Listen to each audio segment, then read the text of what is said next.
What's happening, everyone? It's Vaughan, and today's video I wanted to talk about how to actually build your dream life as an entrepreneur.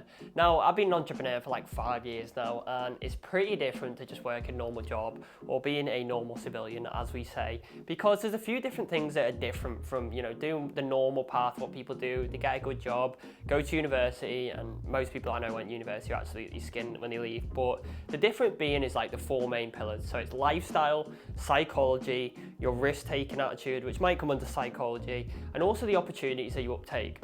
Now, first of all, I wanted to get into psychology. So, as an entrepreneur, your psychology towards risk is going to be different. So what I mean by this is that when you're in school and you're taught like to show up, do your homework, things like that, these type of students the ones who get the A stars and the A's are not necessarily the people that are going to become the entrepreneurs, because there's a certain psychology behind it where, the people who are more conformative, they like to be academically smart and things like that. This doesn't really translate into entrepreneurship, because not all the time in entrepreneurship, you're going to be able to be book smart and things like that. You're going to have to work with your intuition. You're going to have to take risks that other people aren't willing to take. And if we actually look at the data, then a lot of entrepreneurs are actually people that got B's and C's in school. And, they're probably not doing the homework because they're off thinking about other ideas, or, they're just not interested in the academic stuff. Which, for the record, I don't want to stop you from going to school, but I don't think I've ever used my GCSEs or even my A-levels to get anything in life. Not to say that you shouldn't go to college, because I actually really enjoyed college, and the topics I did were like psychology and things like that.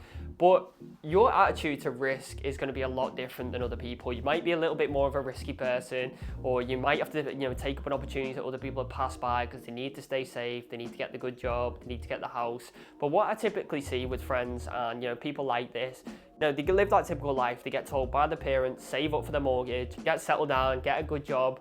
But the truth is, in this day and age with a mortgage, it's not even worth it financially. It was good advice 20 years ago.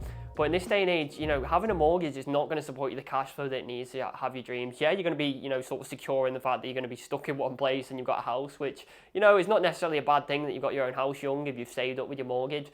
But it's not necessarily the best advice you can take. And as an entrepreneur, for example, instead of putting that 10 grand into a mortgage, you might use that 10 grand to put into a high risk investment. And I don't just mean investments in like buying stocks, but this might be investing in yourself, buying courses. This might be, spending it on ads if you're in affiliate marketing or you're doing something like that, or spending it on learning Facebook ads or Google ads or YouTube ads, whatever you're doing. And this is going to allow you to capitalize on opportunities that other people are going to pass by because they're trying to play it safe. And as an entrepreneur, you pretty much can't play it safe. You need to take them risks, especially if you're young, and the people watching this are probably going to be pretty young. Then you need to realize that you need to unlearn this sort of learned attitude from school and even your parents in some cases about risk. And in fact, risk is a good thing, because risk provides you with opportunities. Where there's more risk, there's also more potential for capital upside. By that was the worst way to put it. You shouldn't say capital upside, but potential upside in profit or money. And that's what I found throughout my experience. The more money I invested into ads without potentially, I could potentially lose it all. Like for my business, investing into Facebook ads, there's times where I've been completely broke and I've thought, I just need to put this money back into ads because it has the potential to make me a lot more money. Whereas like with the normal mindset of what you're traditionally taught, you're going to get that, your last £400, they're going to say, keep it in the bank, play it safe, don't spend it. Whereas for me, my attitude towards it has always been spend that money on ads, because that could potentially make me more money rather than just sitting there. And oftentimes as an entrepreneur, you're going to feel slightly isolated. Like I remember back in school, like there'd be people talking about football and the general chit chat, and it just didn't interest me because my head's always been in a further place of me thinking, how can I get rich? How can I get out of school and get started straight away? And this is sometimes going to feel quite lonely and isolating, because you're not going to fit into a traditional social group, because people are, their beliefs, and not that they're wrong and they never will be wrong, because everyone is each to their own. But as an entrepreneur, you've got to take a slightly different life path. The next thing I wanted to talk about is your attitude towards careers. Now, for me, I don't necessarily think having a job to start off is a bad thing at all. In fact, I would say that do definitely get a job and learn some skills. Like when I was younger, and not even that much younger, like a few years ago, I used to work in sales. And this was one of the best things I could ever do, because when I first got on the phone in that sales job, and before this as well, before my entrepreneurial journey, I would say I was a fairly introverted person, like quite shy, quite quiet. But I realized quickly that's not going to help me in this business. And, for example, I threw myself in the deep end with sales. It is tough getting on the phone. It's very tough. And the first call I made, I was shaking. But just by doing that and getting past that initial barrier, making my first cold call, even though it was absolutely shit, you get better, and you end up building this level of confidence, because what you need to remember is confidence is just the accumulation of past successes. So the more you do it, the more confidence you build. The reason I'm mentioning career is because the way as an entrepreneur I would break down, looking at a career. So I would see like someone in a job and I think, maybe it's a high paying job, maybe they make 100 grand a year. But I'd be thinking, yeah, but if they're getting paid 100 grand a year, that means that they're doing a significant job or, a high paying job, which means that they have value. But the business owner or the person who employs them is the one who's getting the lion's share of that profit or that revenue. So really, you're only getting a fraction of what you're actually worth in the market. So my mindset towards that has always been, well, why not be the person who owns a business? And you might be thinking, Vaughan, there's a lot of risks to that, there's a lot of headache, but in this life, that's what you're getting paid to do, essentially. Be the business owner, be the entrepreneur. You're getting paid to take on the risk of other people, and you're getting paid a lot more to do that. And the big selling point of that is that your income is then uncapped if you own a business. And the next thing I wanted to mention is lifestyle choices. So throughout my uni years, even though I dropped out, the big thing that I would always come to would be like when I would go to these parties and things like that, everyone else enjoying it, they wake up the next day, they feel rough, but it's no big deal. But for me, like I would be beating myself up so much mentally because I knew the path that I was on, and I know that entrepreneurship is basically a sport. And in this sport, instead of being like physically sharp, you have to be mentally sharp because a lot of time you're working for your laptop, you're doing stuff online, you might be recording videos like this to build your personal brand and things like that. And you need to be mentally sharp and mentally clear to be able to make these videos, which a lot of people don't have to do that. Like I have a lot of friends who are like laborers and builders and things like that, and they can get away with showing up to work being rough and things like that. And you definitely could with entrepreneurship or working online, but it is absolute hell because when you're trying to make decisions that are mental, it's very difficult when you're hungover and things like that and you've had barely any sleep. So in this game, your lifestyle choices need to be a little bit different. And by this, I mean, like, for example, when I was younger, I would read a lot of books and stuff. Instead of watching Netflix, instead of playing games, I was the guy reading books. And as stupid and like dorky as this sounds, this was the thing that actually put me in the head the most. Like so much put me ahead. Like in this day and age, people are like, how do you know that? Or how do you know this about business? And it's because I read them books early. And my lifestyle was slightly different to people in the fact that instead of, enjoying sort of entertainment, things like that, I realized early that people who pursue pleasure lack a purpose. And if you can just, take that one thing from this video, it'll change your mindset. So when you're sitting there watching the Netflix or playing games or, watching the football, you're going to think, this is a distraction from my purpose. Because although you might find that entertaining, the most fulfilling and entertaining thing you can do is fulfill your purpose. And if you're sitting there and you're not quite sure what your purpose is yet, then it will come to you. And usually it's like one of them light bulb ideas that comes in the shower and your purpose will just come to you. And I guarantee it will come to you soon if you just manifest on it, because manifestation is a real thing as well. Number 4, and this would be goal setting, and I'm going to put manifestation as well, because I'm not the sort of guy who is very like wishy-washy and like very spiritual. I'm saying fairly spiritual, but not in like a a hippie sort of way. But manifestation is real. One of the first books I actually read, and I genuinely believe to this day, allowed me to get on the path where I am today, which is where I'm able to work for myself, able to work from wherever I want, make over 10 grand a month from my business, which was something I could not even fathom when I was working in Costa. Like I just thought, like, although I always knew that I was going to do it, I'm going to get there, like, you just like when you actually hit that mark, it's never as actually good as you think when you get there. When you hit it, you're like, oh, because I've already put the work in, so I'm expecting it. When you're back then, the comparative difference, you're like, wow.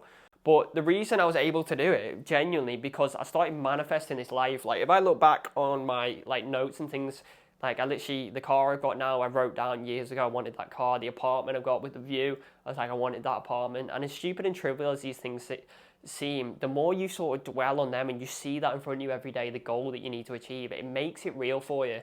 Like the other day I was in Monaco and I seen all these like 300 million pound yachts just laying everywhere, and when you see that level of wealth around you, it just changes your mindset completely. Like you're then able to physically imagine what it's like to have that money.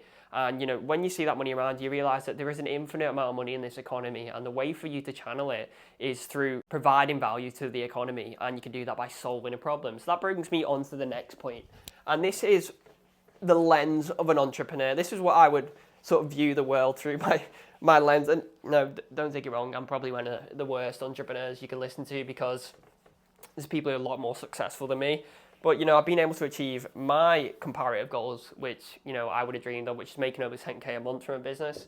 And that is to look at the world from a lens of problem solving. So throughout my entire life, I've always looked at the world in terms of, here's a problem, how can I solve it? Because that's where entrepreneurs are born. Your job is to basically find somewhere where there's an inefficiency or there's a lack of supply, where there's a high demand, and then fill that gap. For example, if I look at the problem with the NHS, I'm like, wow, this is so inefficient. Just the other day I was in the hospital, I was like waiting hours for something so trivial, and they're all like using old booking systems, things like that. And I thought, if someone could just solve this problem and make it more efficient, how much would they get paid to solve that problem? And in this world, you get paid in proportion to the size of the problem that you solve. And this doesn't have to be huge at first. You don't have to think NHS at first, but this is like, could I make a better energy drink? Could I make a better software that would help someone do this faster? And when you think like this, you just begin to notice sort of problems and inefficiencies in the marketplace that you could get paid to solve as an entrepreneur. And that is the premise of it. It's as simple as that. So like, my worldview is always problem there, how can I solve it? Problem there, what is the value I can provide to solve that problem? And when you look at the world this way, it's almost invigorating and energizing that you see so much potential to make money in any industry. And that brings me on to another point that I want to bring up. And although like all the traditional methods of making money, like dropshipping, Amazon FBA, they all work, even though coming from me, where I failed at a lot of them, I failed to make profit in them. A lot of them being able to generate revenue through, but not profit. The thing is there's no one way to make money. And this you can tell, the way I think, I just wrote no last, but one way to make money. So when you're young and you're looking at the world, like, you shouldn't get caught up in thinking, oh, I just need to be in finance, or I just need to be in accounting, or I just need to do in this industry. Like, you will find your passion that aligns with what you want to do, and this will allow you to make money a lot easier. Like, there's so many ways to make money, and the one tip I would give you, if there's something you're passionate about or interested in, say it's, I don't know, nootropics or self-improvement or something like that. If you can find something within that niche where there's a problem to be solved, or you can provide value in that industry, then go for that. Go for something you're genuinely interested in, because it's going to make your life a lot easier. Like, the worst thing I ever did was start a social media marketing agency, because although that provided my income for years and that was my main business, I absolutely hate my life. I hate getting up every day and seeing clients say, oh, we want to cancel it out of the blue, and then you lose that money, or they're treating you horrible, and they're like, oh, I'm not getting the results I want. So, they're treating you like a little bitch, basically.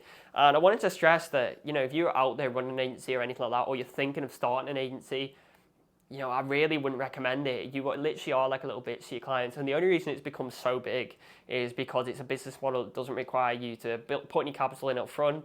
And you can pretty much use arbitrage of other skills to get there. But it's genuinely, I think, one of the worst business models to start in 2024. And there's much better ways to make money. I would even suggest e-com is a much better way to make money, because you don't have to show your face. So you don't even have to build a personal brand behind it. You can build the same skills that you do in social media marketing. However, it just requires a little bit more startup capital. So to solve that problem, I would say, well, get a job first, build your capital up so you've got a little bit to play with, to invest into ads, invest into building, a Shopify store, and even buying a theme. And essentially it's going to allow you to create skills that are transferable to other markets. Now, the next thing I want to talk about, and I did mention it before, is manifestation. So I wanted to go a little bit deeper on this, because I think it is literally one of the biggest things that is a game changer for most people, because it allows you to step outside of yourself. Where you are right now, you might not be where you want to be in life. You've got no money, you're broke, you're out of shape, you've not got a business, you're working a job that you hate. But with manifestation, you can create your dream life. You literally can. People get this wrong. They're like, oh, I have, £1 million in the bank. Like, I don't think you should look at it like that. I think if you do manifestation, the affirmation you should make here would be, I am the sort of person that is able to think of, for example, for me, YouTube video ideas, terrible handwriting, on demand. Because when you reframe it like this, you are building the character behind the goal. So if you just go for the goal, we very rarely hit our goals, but what we do then develop, if we word it like this, you're then building the type of person that is then capable of achieving them goals. For example, the reason why you don't have what you want right now is because the skill sets you have, the type of mindset you have, your psychology behind your mindset does not align with where you want to be. But, that shouldn't put you off or make you disgruntled, because when you build the mindset behind it, when you get the right beliefs in place, you then grow into the person that is capable of that. So if you imagine that you've got oh, I lost the rubber, but it's up there. If you imagine, this is you now, your beliefs about risk, you're like, for example, in trading, the industry I've been in for a while, the person that comes in, low barrier to entry, I've got £500, you know, if I lose this £500, that's it, you know, it doesn't work. This stuff's a scam, you know, I hate that. That's the wrong mindset to have. For example, when I got first started trading, if I were to give up after I lost my first amount of money, I would not be where I am today, because that type of mindset towards when you're risk adverse, like, you need to have that mindset to be successful. And the thing you need to handle well is failure. In every failure, there is a seed of success. A seed, it's not success, but you need to find a lesson in that failure to then reach that success. And if your mindset is that, oh, you know, I didn't get a sale on my first drop shipping, so I give up there, then you have truly failed, because you only fail when you give up. Like, if you keep going, then you've not, you know, it's still continuous. You've not reached the end goal of failure yet. You know, you're still learning, you're still along the way. So what you need to remember is that this person right now may not be capable, but, you know, through getting your affirmations right, your mindset, building your skills out, then this grows you into the person that, you know, is capable. So this is the new version of you, which, you know, is confident, is charismatic.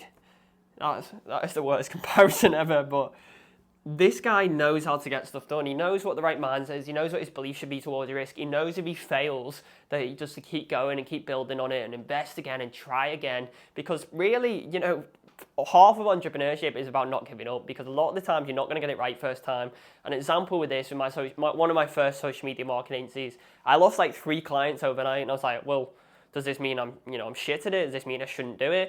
And I was like, no, this just means that I should try harder and become a better version of myself to get better results for people. And when you reframe it and look at it this way, it's actually empowering for you. So I know this video has been a little bit messy and a little bit all over the place, but I just really want to get to you know, what it's like to be an entrepreneur and the sort of thought processes that I go towards failure. You know, you've just got to get on with failure and accept it's a normal part of entrepreneurship, and understanding that not to compare your step 1 right now where you are, out of shape, not right belief system, no opportunity, to someone else's step 20. Like, that all comes through character development. You're going to get there. As I said, you know, the amount of times where I've started a business, end up doing all right, it's completely failed again, I'm back to square one, but I didn't give up there, I kept going, and I kept growing into the person where I am today, which has a much different mindset towards life, a much different mindset towards risk, a much different mindset towards careers and business and things like that. Back when you know, even in school at some point, I did think, oh, I'm just going to get a good job and that'll be the easiest way. But then I was like, really, I want the lion's share of it. I want that uncapped income. And the only way to do that is to be the business owner or be the entrepreneur and solve that problem. And the way you should look at life, just to recap, is to look for problems that you can solve and get paid to do it. So I hope you found some value in this video, and I'll see you guys in the next one.